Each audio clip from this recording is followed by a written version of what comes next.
memegang teguh Undang-Undang Dasar dan menjalankan segala undang-undang dan peraturannya dengan seluruh-seluruhnya, serta berbakti kepada nusa dan bangsa. Sekarang pertanyaannya, siapa? Nama saya, udah. Bapak Insinyur Joko Widodo. Saya pikir nggak tahu. Tahu di TV. Ini kayak saya waktu kecil ini. Badan saya kecil, tinggi kayak gini. Persis saya jadi ingat waktu kecil. Tanggal 20 Oktober, saya purna tugas, saya mohon pamit.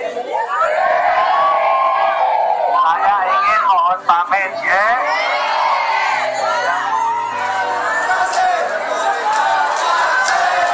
Hati-hati ya, Pak. Kami rindu, Pak. Izinkan kami menyampaikan terima kasih yang tulus, terima kasih yang sebesar-besarnya kepada Bapak Ibu semua, kepada seluruh rakyat Indonesia dimanapun berada, yang selama 10 tahun ini telah dengan kuat bersama-sama melintasi tantangan demi tantangan, menapaki langkah demi langkah, dan menghadapi terjadinya perubahan demi perubahan. Tadi pagi udah makan ibu-ibu?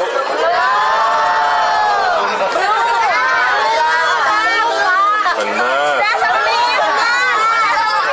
Ada yang belum, ada yang sudah. Kita sebagai sebuah bangsa yang besar bisa sampai pada titik ini. Titik yang bisa menjadi titik lontar untuk menggapai kemajuan bersama di masa yang akan datang. Mohon maaf untuk setiap hati yang mungkin kecewa, untuk setiap harapan yang mungkin belum bisa terwujud, untuk setiap cita-cita yang mungkin belum bisa tergapai. Kembali ke mana? Kembali ke Solo, jadi rakyat biasa.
Assalamualaikum warahmatullahi wabarakatuh. Shalom, Om Swastiastu, Nama Budaya, salam kebajikan, salam sejahtera bagi kita semua. Rahayu Rahayu. Oke teman-teman, kembali lagi dengan saya di sini Leonardo Sirait di channel kesayangan kita ini, Sirait Media, opini Bang Leo. Oke teman-teman, di sini kita akan mengulas tentang Prabowo dilantik, Jokowi berhasil siapkan suksesor gitu ya.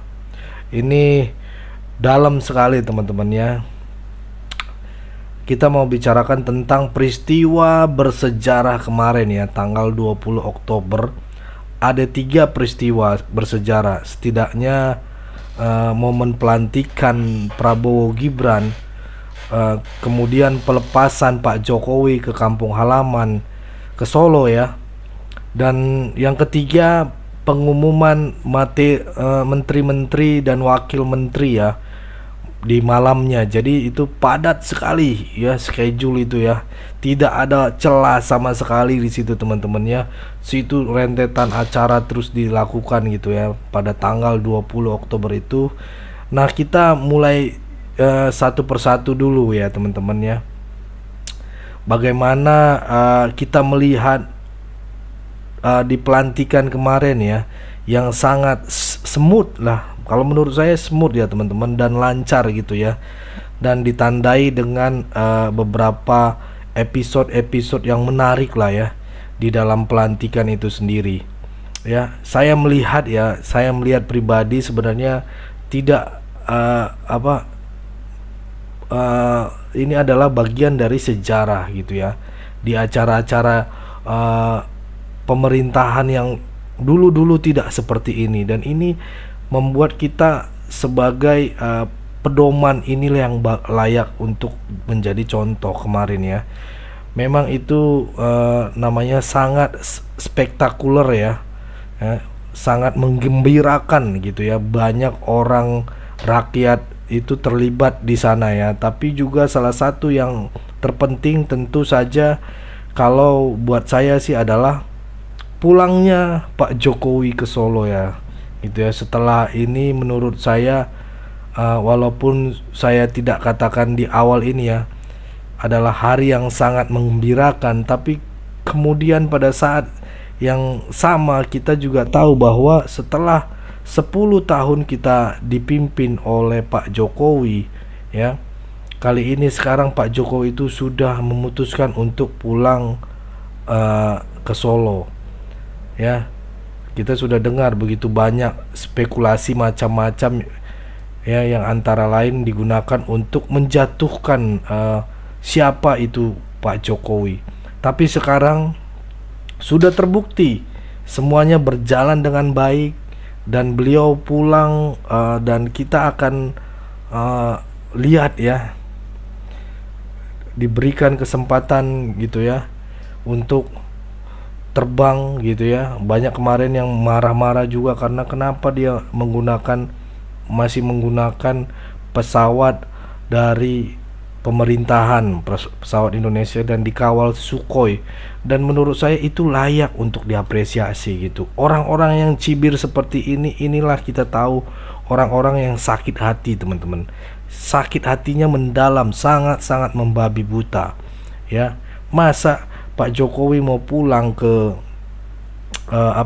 Solo, ke kampungnya setelah purna tugas, tidak diberikan fasilitas, kan sedih juga. Dia sudah 10 tahun ya mengabdi untuk NKRI, masa tidak diberikan, masa tidak dikawal. Dan saya juga salut kepada Pak Prabowo mengawal sampai ke Bandara Halim. Ini top. Biasanya setelah pelantikan biasanya orang udah dilupakan, ya udah dia balik aja gitu ya, tidak diantarkan lagi. Dan saya salut sama Pak Prabowo ketika Pak Jokowi mau pulang ke bandara, dia ikut serta, bahkan diberikan mobilnya, gunakan Pak gitu ya, diantar ke bandara sampai hormat. Inilah tokoh-tokoh yang menurut saya harus kita acung jempol teman-teman ya. Harus kita akui gitu, punya rasa empati gitu ya, punya rasa peduli gitu ya. Karena Pak Jokowi ini kan sudah 10 tahun gitu ya, dan kita harus tahu rasa penuh terima kasih ya. Dan mudah-mudahan saya yakin Pak Prabowo ini adalah orang yang akan melanjutkan ya,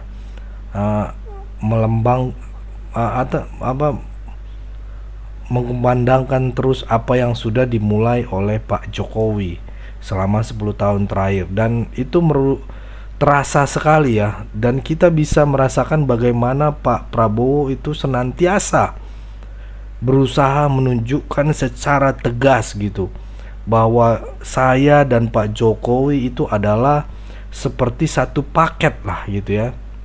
Jadi kita lihat bagaimana sekarang kita loncat ke soal menteri ya kan, itu tetap dikawal gitu ya, tetap gimana ada kalau nggak salah 16 sampai 17 menterinya Pak Jokowi yang digunakan oleh Pak Prabowo.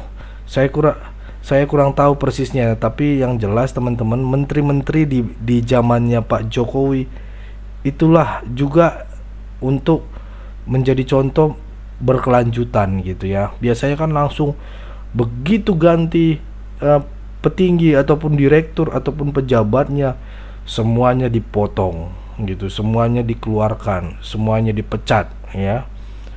Jujur saya juga di perusahaan begitu ganti pemimpin, CEO ataupun direktur ya, yang bawa-bawaan dari direktur ataupun CEO itu akan dipecat habis, disapu bersih. Tapi ini Pak Prabowo menerima 16 sampai 17 menteri-menteri dari Pak Jokowi.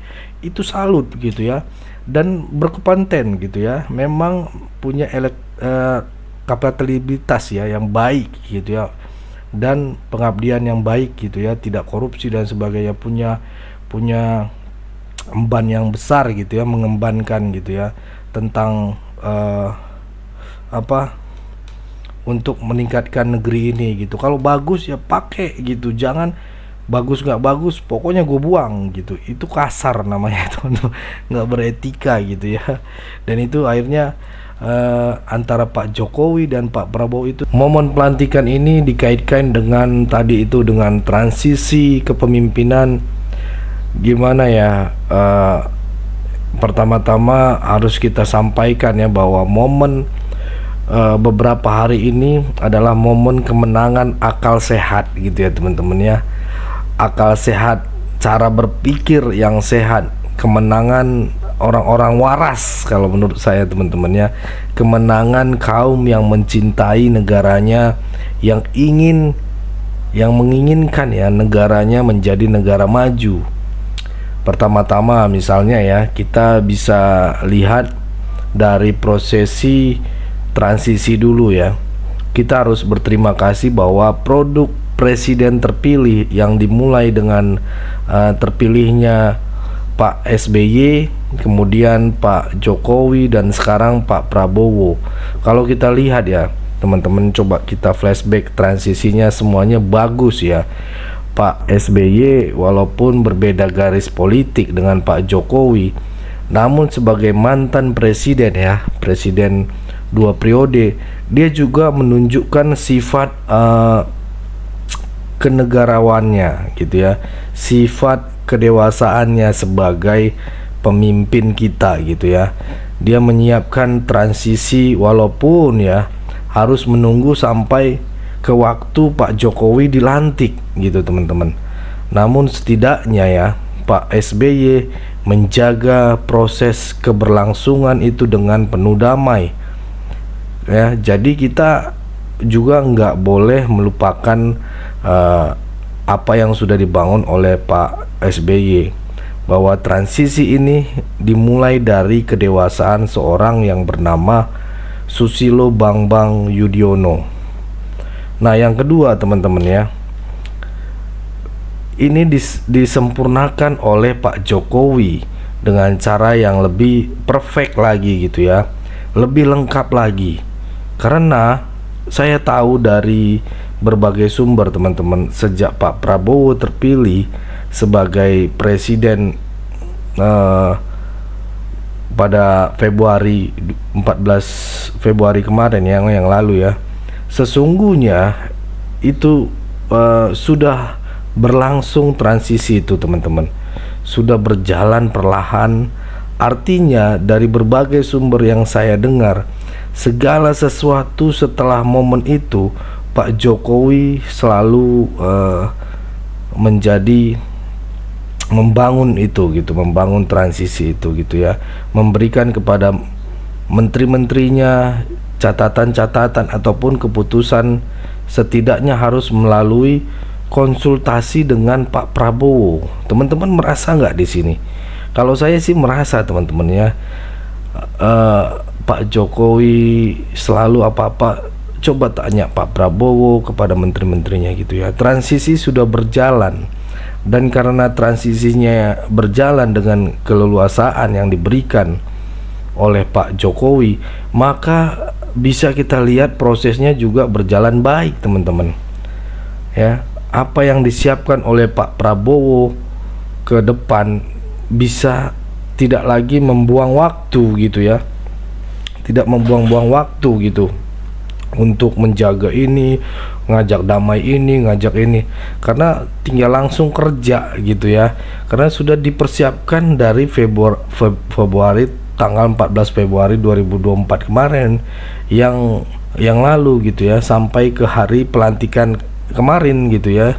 Jadi kalau hari ini sudah berlangsung pelantikannya, rasanya besok kabinet Pak Prabowo dan ini sudah mulai bisa bekerja dengan maksimal. Nggak ada yang namanya damaikan ini dan sebagainya, nggak ada lagi, teman-teman.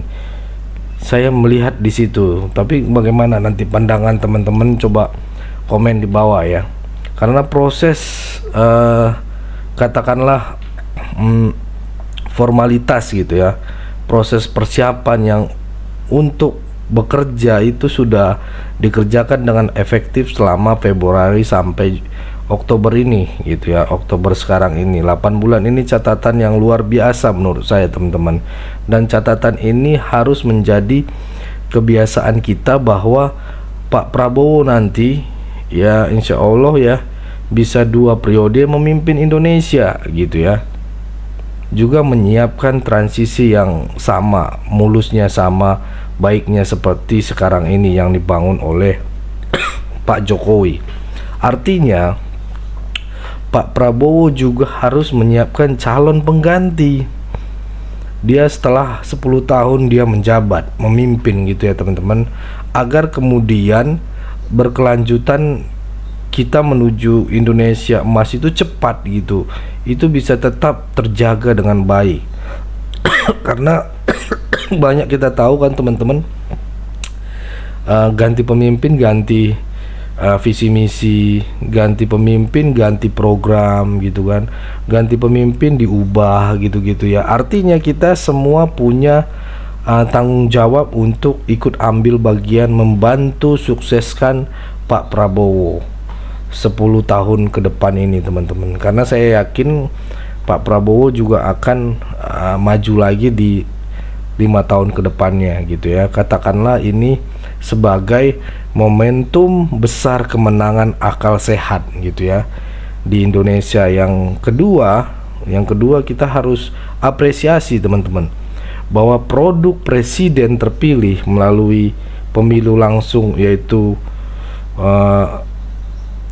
Pak SBY, kita lihat kan, Pak Jokowi dan Pak Prabowo adalah produk hebat dari sebuah proses demokrasi. Sebuah proses demokrasi yang dipilih secara langsung gitu ya, yang menghasilkan orang-orang yang punya kecintaan kepada negara ini gitu ya. Mereka ini melepaskan ego-ego mereka, melepaskan sifat-sifat yang kekanak-kanakan, misalnya ngambek ya. Misalnya alasan kemarin ada yang dilantik tapi ya nggak datang, udah diundang sama MPR gitu kan, nggak datang, alasannya flu. Itu kan sifat-sifat kekanak-kanakan menurut saya, teman-teman. Misalnya ya nggak ada nasionalisme gitu ya, padahal ini 5 tahun sekali loh gitu.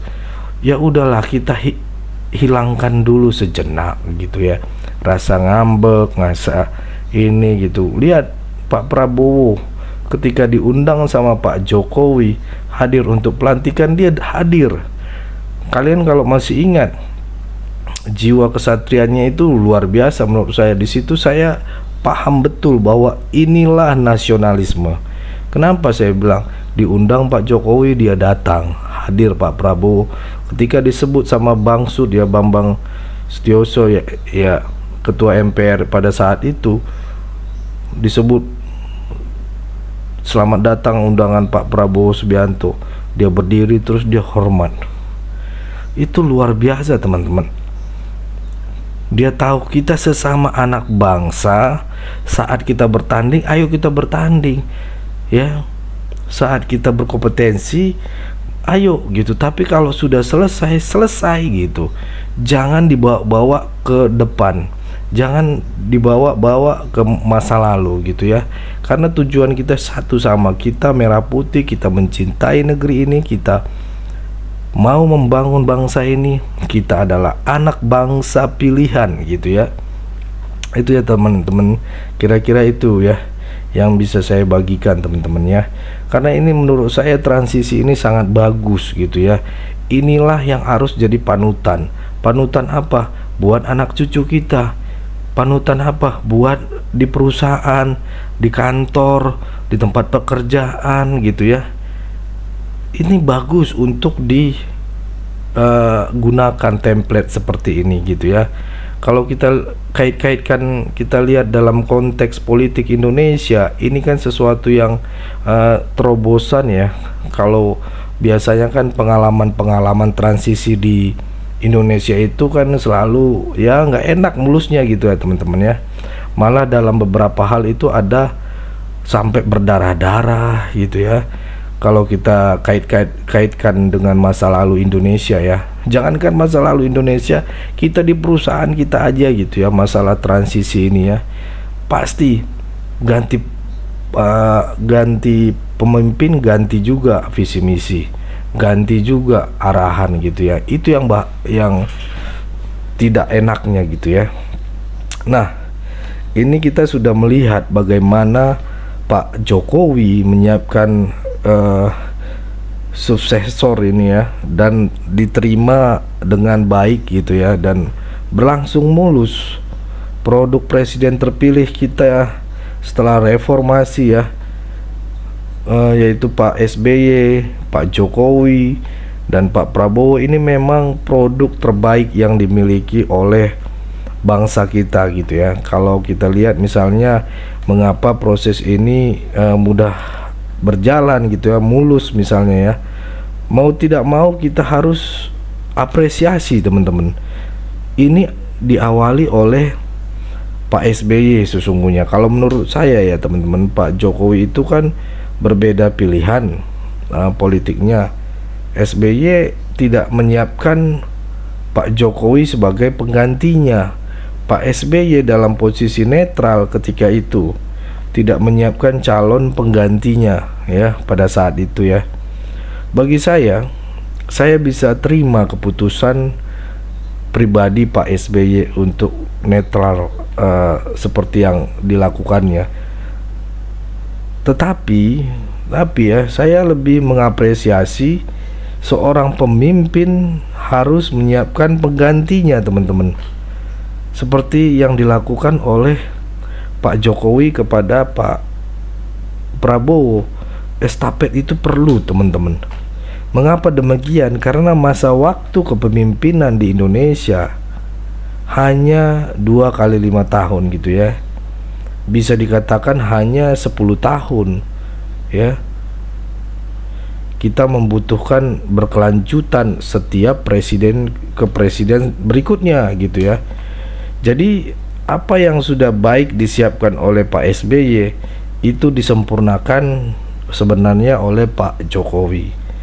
Pak Jokowi punya tanggung jawab agar dia pun sebagai presiden yang sudah mencapai 10 tahun menjabat mengabdi gitu ya, bertanggung jawab untuk mempersiapkan penggantinya agar pergantiannya ini melanjutkan apa yang sudah dia kerjakan dan sudah dia siapkan untuk menuju 2045. Sebagai catatan penting bagi kita agar kita mampu bisa menjadi negara maju, jadi kita lihat bahwa lagi-lagi kita harus percaya bahwa produk pemilihan langsung itu tetap lebih menghasilkan kepemimpinan yang berkualitas, pemimpin yang punya sifat kenegarawan, ya, kenegarawan sesungguhnya. Kalau dibilang Pak Prabowo ya kesatria, itu yang kita lihat gitu ya, dari sosok-sosok pemimpin kita, dari SBY terpilih langsung ya kan, Pak Jokowi terpilih langsung, Pak Prabowo terpilih langsung.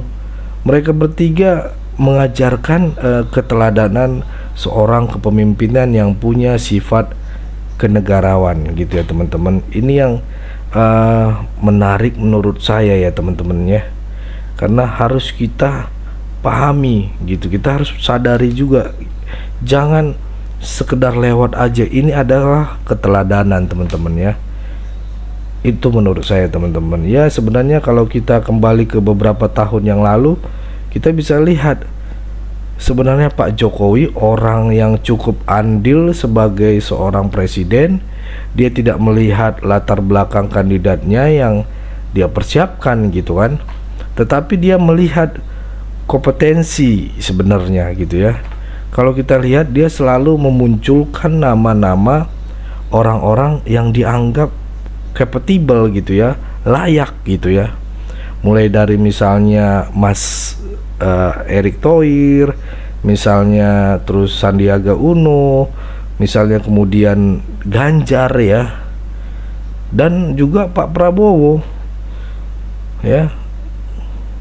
Nama-nama itu tadi dibuat dia yang mana nih yang pas gitu ya, tetap dipromosikan gitu ya. Jadi bukan kemudian saja langsung mengambil keputusan final bahwa Prabowo yang terbaik untuk melanjutkannya. Enggak teman-teman, saya lihat Pak Jokowi ini saya survei gitu, saya perhatikan, observasi teman-teman, dia juga mempromosikan yang lain-lain gitu, melihat satu sama lain, dan dia secara adil membuka kepada publik gitu ya, pilihan-pilihan terbaik yang menurut dia cukup kompatibel gitu ya untuk memimpin Indonesia ke depan. Namun dalam perjalanan tentunya ada seleksi alam, ada seleksi akhlak, ada seleksi kecerdasan, ada seleksi nasionalis gitu ya. Ya itu diuji dalam perjalanan itu yang dilihat sama Pak Jokowi. Dan akhirnya apa? Yang lolos itu dalam seleksi itu ya karakter ataupun seleksi akhlak itu tadi, menurut saya ya teman-teman ya, yang dimiliki oleh Pak Prabowo gitu ya teman-teman. Itu yang saya dapat dari pelantikan Pak Prabowo dan Jokowi berhasil membuat transisi berkelanjutan itu yang menurut saya menarik teman-teman, yang bisa kita contoh secara kepemimpinan gitu ya, pandangan saya. Tapi bagaimana nanti pandangan teman-teman? Boleh komen di bawah teman-teman. Nah, sebetulnya keputusan Pak Jokowi itu mendukung Pak Prabowo adalah saya percaya melewati rangkaian proses penilaian gitu ya, yang selama ini 5 tahun ini diperhatikan, sehingga dia bisa dengan tenang menyiapkan, membayangkan bahwa pemerintahan berikutnya adalah pemerintahan yang juga bagus dan dikemas keren gitu, yang bisa melanjutkan apa yang sudah Pak Jokowi mulai. Ya tentunya kalau kita lihat misalnya Mas Ganjar ya, tentunya dia kenal lebih lama, mungkin lebih dari 6 sampai 7 tahun ya. Misalnya Mas Sandi Uno gitu ya, bisa sampai 10 tahun karena dia mengajukan juga untuk menjadi wakil gubernur DKI Jakarta pada saat itu ya. Dan tentunya karena 2 kali berturut-turut menjadi kompetitor dia ketika melihat pemilu, jadi saya rasa dia cukup mengenal orang-orang yang menurut dia punya kapasitas gitu ya untuk memimpin Indonesia berikutnya. Bahwa dalam perjalanan kemudian takdir mengatakan bahwa Pak Prabowo lah yang akhirnya terpilih hari ini, dan dia akhirnya mendukung Pak Prabowo gitu ya. Saya rasa itu yang sudah melalui proses seleksi yang dilakukan oleh Pak Jokowi.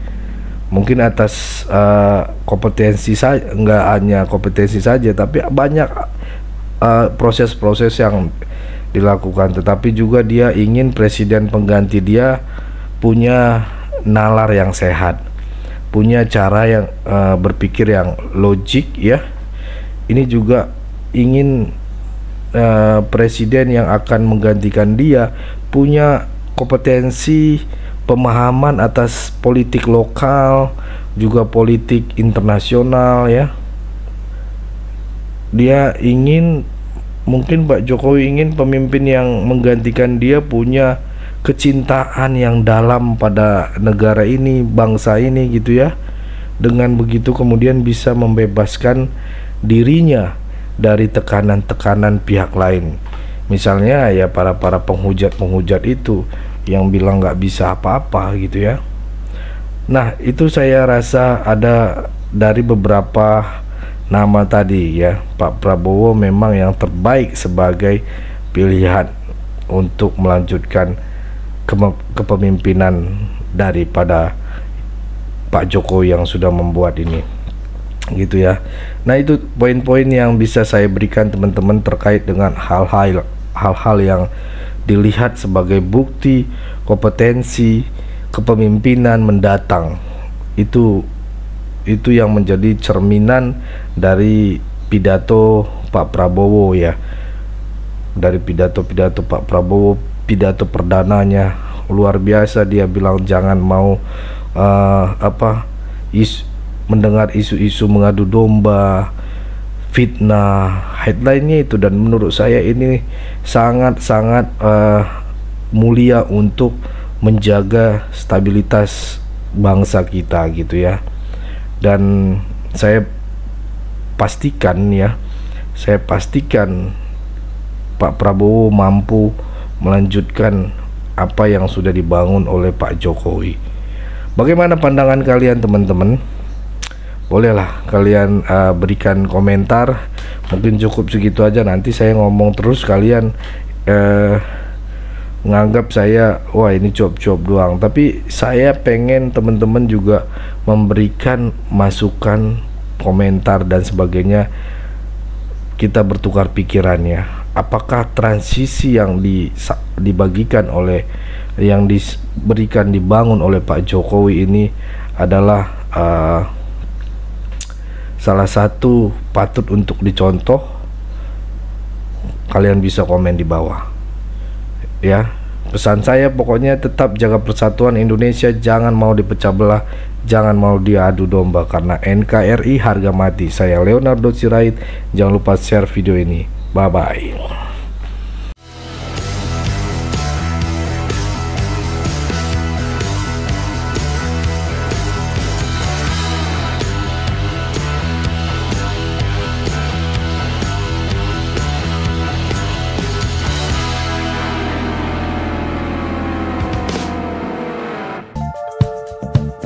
Kawan-kawan yang mau mendukung Sirait Media, boleh melalui rekening ini, dan bisa melalui Kris Mobile Banking ini.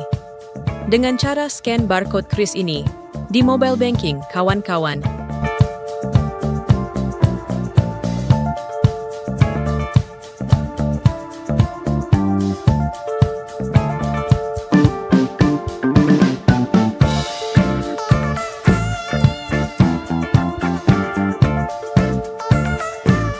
Dan jangan lupa juga mendukung pelayanan di yayasan kami melalui rekening ini dan bisa melalui Kris Mobile Banking ini dengan cara scan barcode Kris ini di mobile banking kawan-kawan. Berapapun itu sangat berguna bagi pelayanan kami. Mari terus kita suarakan suara rakyat jelata dan terus berdampak bagi Indonesia. Terima kasih.